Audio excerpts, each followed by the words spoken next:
I'll take things that probably aren't going to end well for $500, please, Alex.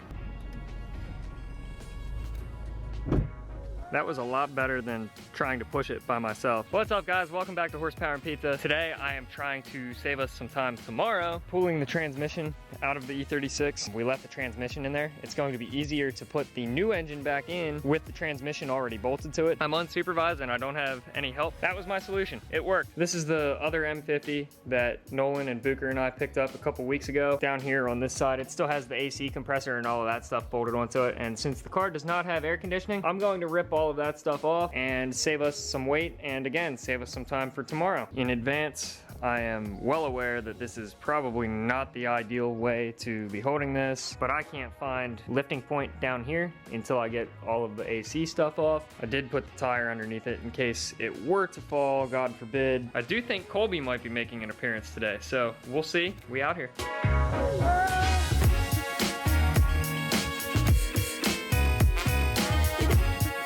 As you may have seen in the time lapse, I busted this head off of this bolt, got the other three out. So this was holding the compressor onto this bracket. This bracket has all of the bolts out of it too, except for two that are behind this here. I don't want to remove that if I don't have to. The one on the bottom, I also broke this a little bit, but that doesn't matter. There's a bolt up in there too, but of course the head is against the back side of this now. That's probably exactly why this bracket got left on the other M50 that I had. If all else fails, I will run those bolts back in and just cut this with a grinder. Look, guys, he sometimes works on cars. Hey, and Brendan sometimes wears shorts. No, it's very rare occasion right here. Don't you worry about me. I am so hyped that you got a drift. Brandon and Colby did show up, and they're working on running all the wires for Colby's bag setup. Are we gonna wait to show him the wheels? You go ahead and show him. Okay, well his wheels are here. Hi, Allie. Oliver came over too, just vibing. We out here. We really out here. So these came for Colby. These are for the wagon. I like them. He's got to get tires, but he woke up too late to get tires today, so once it's on air, that's gonna look good. I don't know if I said this yet, my wheels are at Totally Baked powder coating in Pittsburgh for the 435. This is what I'm more excited about. The meeting of the side chicks. Brendan brought the 240 out, and yeah, this is still sitting in the driveway. It is quite a bit later than the last time I updated the video. And then we ended up running to a meet for a while and hung out with a couple friends. We got back.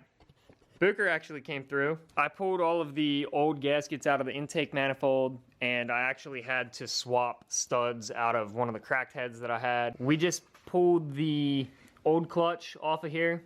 Dave said he wasn't sure if it was good or not. It was definitely not going to be good. While we're out here burning the midnight oil, we might as well put the new one on, set Booker and I up for a little bit less work tomorrow. I pulled this thermostat housing off of this engine before we went to the meet. It's a little bit less corroded. While I was in there, I put the new gaskets and the new thermostat in that as well. So that should be good to go. I think I said it earlier that I did the AC delete with a BFH. If you don't know what a BFH is, yeah, there you go. This was the last bolt that was holding in the bracket. I bought this nice stage 2 clutch from Amazon. Bailey bought this. It showed bolts in the kit in the pictures. It was just a big tease. There's no bolts here. So in true sloppy mechanics form, using the old bolts, it'll be fine. The whole car was $350. The clutch cost almost as much as the whole car.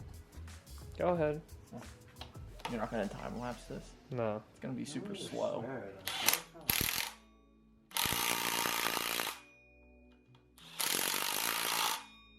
Ron's neighbors are loving us this week.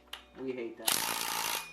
Well, with the stage 2 clutch that we ordered off of Amazon, because why wouldn't you order car parts from Amazon? This is recessed a lot further than the thicker one. This is a thick ass boy. OEM. The OEM bolts were about 1 inch too long, but that's okay. You can trust me. I'm a machinist, so we used our handy dandy precision hacksaw, and it's about 1:45 in the morning, and we're out here running Power tools. No power tools. Oh, that's just my toothbrush. All right, day 2, about 9:30 in the morning. We were out in the garage last night till almost 2 a.m. We did get the clutch put on there with the modified bolts. Everything is torqued to spec. I'm not worried about the modified bolts. They're the same bolts, they're just shorter. That'll be good to go. I waited to put the intake manifold on because I want to put anti-seize on those studs.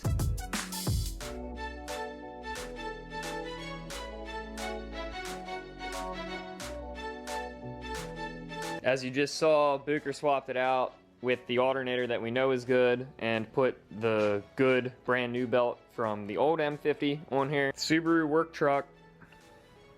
Push this in here. It's in here. We out here. Gotta pull the trans, bolt it to that. Should be able to plug and play from there. Okay, so upon looking at getting the transmission out of here, Bucher has an idea.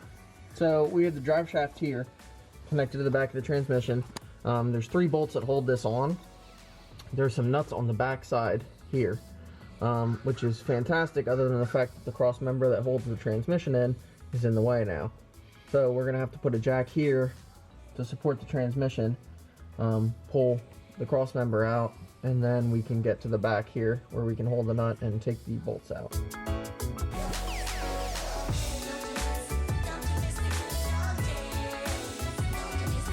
Hey, we got brake fluid leaking everywhere. Sorry, Ron. This is your shift linkage. We had a hell of a time getting this trans out of here. It's super light though, so we're not gonna have a problem lifting it up to bolt it on here to get everything back in. Bucher fought this clip. It's weird. It like goes in like this. It's a pin. It was just tough because you can't see any of it. Yeah, you can't see it. It goes in and then rotates down and clips onto the top of the trans there. It's simple once you figure it out, but it's hard to figure it out when you can't see half the stuff you're working on. Oliver came through. Oliver is the homie for this. We got bacon wrapped, cream cheese, jalapeno popper things. We got ourselves a new throwout bearing. She spins.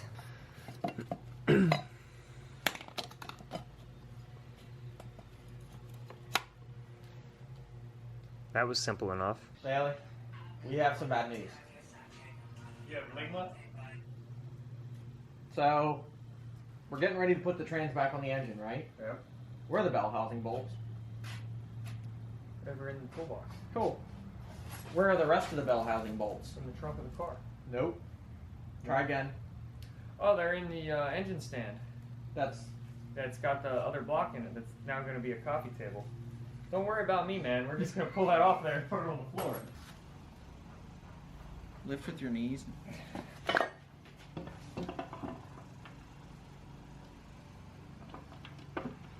Oh.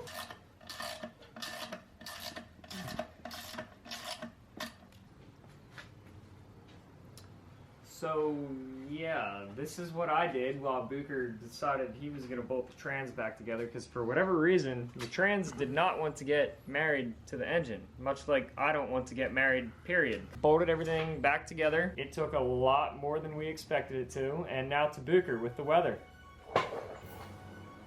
it's mostly cloudy. 69. Six or 9 degrees above that or so. Drizzling a little bit. It's fine. Do you have anything to say about getting the trans back on the... Oh. Well, we out here. And she's in there. And she ain't going anywhere. So there's that. What a journey it has been. The engine mounts that we purchased didn't come with hardware. You have to reuse the old hardware. Okay, well that's great. But they put a different thread on the top of these than they have on the bottom. But it's the same size thread, it's just the different pitch. Yeah, I cross-threaded the bolt on the bottom and then had to pull it off and run a die on it, and it was just a nightmare. So we're gonna put this heat shield on there now because the exhaust manifolds are on that side. The next step is finally putting this in there. And it should run. I don't see any reason why it wouldn't. Oliver put the new spark plugs down in there for us. So we're just gonna use the coils that are already on the harness because they're in there and we know that they work. Not sure how long this engine sat outside. Oh, it's been a weekend. She is fighting us every step of the way. We're calling it there for the weekend, unfortunately. I have to cut the last stud off the bottom of this manifold so we can get the engine into here. We didn't go about this the easiest way. I think the easiest way would have been to drop the front subframe. That's what everybody else on YouTube is saying. I'm not giving up on the car. I'm definitely very, very frustrated right now. Reckless Ron's gonna lose his parking space for a little while. It's gonna be probably 2 weeks before we get to work on this again, if not more. I'll still have videos. I'll find something to film, I promise you. Any final thoughts? You're frustrated too, I can tell. Yeah, it's annoying, but not everything's gonna go the way you plan.